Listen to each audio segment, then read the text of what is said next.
Hello and welcome to Illumination. I'm Steph. I want you to consider something. What if I told you that Cleopatra, the last queen of Egypt, lived closer in time to the iPhone than she did to the building of the Great Pyramid? It's a staggering thought, isn't it? It really frames the story of a civilization that wrote its history not on paper, but in stone and in sand. 3,000 years. Let that number just sit there for a moment. It's so vast, it's hard to even wrap your head around. Think of it this way. The entire Roman Empire, from its legendary founding to its final bitter end, you're not even halfway through the lifespan of ancient Egypt. While other civilizations rose and fell like tides, Egypt was a mountain, seemingly immovable. And this is the line that really puts it all into perspective. For Cleopatra, the pyramids weren't just old, they were an ancient wonder. From a past so remote, it was almost mythological. A humbling, powerful reminder of the deep, deep timeline we're about to walk through together. So that's the big question, isn't it? How did they do it? What was the secret sauce for that kind of endurance? Well, in this explainer, we're going to uncover the very pillars that held up their world, from the river that gave them life to the gods that walked among them. But we're also going to step into the shadows to really understand the true cost of all that timeless glory. You see, the secret to Egypt's incredible longevity isn't found with one pharaoh or in one single battle. No, it's rooted in something much deeper. 3 fundamental ideas that shaped their entire reality: a predictable river, a divine king, and a core belief in cosmic order. Everything, and I mean everything, starts with the Nile. Over Mesopotamia, they were battling the Tigris and Euphrates, violent, chaotic rivers that could destroy everything in a flash flood. But the Egyptians, they received a gift. Every single year, like clockwork, the Nile would gently rise, lay down a blanket of rich, black soil, and then retreat. This rhythm, this predictability, it created a deep, unshakable confidence that the universe was orderly and that it was on their side. And they had a word for this cosmic order: Ma'at. Now, Ma'at wasn't just some abstract idea.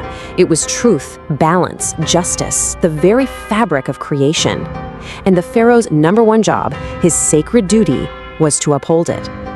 This idea was the spiritual glue that held their society together for century after century, preventing the kind of chaos that tore other empires apart. This belief in order wasn't just something they talked about. They built it. They made it real, in stone. The Egyptians built for eternity, creating monuments so vast, so perfect, that they honestly still defy belief. This is the Egypt we all know, the glory of an ancient world. For 3,800 years, the Great Pyramid of Giza was the tallest thing built by human hands on the entire planet. Just think about that. For nearly 4 millennia, every king, every emperor, every conqueror who ever lived did so in the shadow of this one single Egyptian monument. But here's the thing, a pyramid was so much more than just a fancy tomb. It was a declaration of national power. It was a massive economic project that employed an entire nation. And most importantly, it was seen as a sacred machine, a stairway to launch the pharaoh's soul into the stars, to be with the gods. It was everything they were, all in one perfect shape. And their words were just as timeless as their buildings.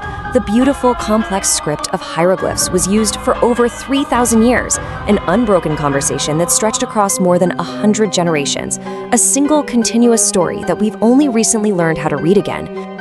And maybe no one understood the power of legacy better than Ramses the Great. This guy ruled for an incredible 66 years, and he made absolutely sure no one would ever forget him. He put his name and his face on everything, everywhere. Sometimes he'd even carve over the names of the pharaohs who came before him. He was a master of self-promotion, and you know what? It worked. Here we are, thousands of years later, still talking about him. But those gleaming monuments, those golden kings, they cast a very long shadow. And behind all the stories of gods and glory, there's another story, one that's quieter and much darker. It's the story of what it actually costs to build an empire that could last forever. So we have to ask the question, what was the price of all this eternal glory? What was the true human cost of building a civilization that would last for 3 millennia? The answer, well, it's not as pretty as the treasures in a pharaoh's tomb. The hard truth is that Egypt's stability was bought with violence. It was an empire built on the conquest of its neighbors, funded by the resources plundered from their lands, and maintained by a system of absolute state control over its people. And they weren't trying to hide it. The evidence is carved right there in stone. You can see temple reliefs of pharaohs smashing the heads of their enemies. You can read accounts of officials counting severed hands to keep a tally of the dead after a battle. The immense wealth of Egypt wasn't just discovered, it was taken by force. So what about the pyramids? We all have this image of slaves being whipped as they haul stones, but the reality is actually a little different, and maybe more complicated. The builders were Egyptians, required by the state to work on these projects for part of the year. They were paid in food and beer, they were housed, and they even got medical care. But let's be clear, they had no choice in the matter. It was a form of mass exploitation that built monuments to a god king on the backs of ordinary people. And yet, even in this grand, imposing system, we can still hear their voices. Faint echoes on broken pieces of pottery, little notes and complaints from the workers. The rations are late again. It's these small human grievances that remind you the people who built the pyramids weren't just a faceless crowd. They were real people with worries and frustrations whose individual lives have been almost completely swallowed by history.